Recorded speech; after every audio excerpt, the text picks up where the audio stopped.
Hey, ladies and gentlemen, this is Carmine Sabia for Explain America, and we are just days removed from the horrible, horrifying tragedy in Minnesota that saw Representative and former Speaker of the Minnesota House, Melissa Hortman, and her husband have their lives cut short by a madman, and a state senator and his wife seriously injured. And now we know it could have been much worse if not for one woman. Before we get started, please make sure you like, comment, share, and subscribe. Those little things really help us out, and they help our channel continue to grow. Vance Bolter was almost stopped before anybody got injured. I told that story in a previous video. You can find it on this channel. That was a big deal. Now, a cop confronted him when he was at a different lawmaker's house, but he was in what looked like an unmarked police car. He was dressed like an officer. She believed he was an officer.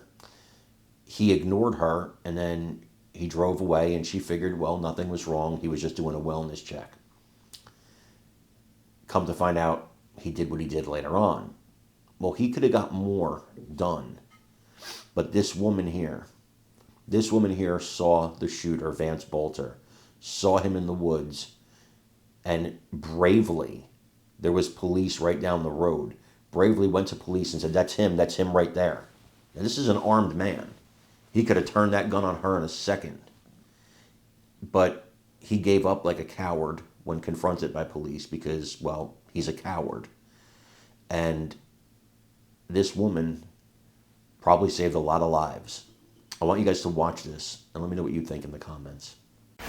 Images show the tools prosecutors say Vance Bolter used in the deadly rampage he planned for months. Firearms, ammo, a hyper-realistic silicone mask, and notebooks filled with scribbled notes and lists of targets, including many Democrats. His crimes are the stuff of nightmares.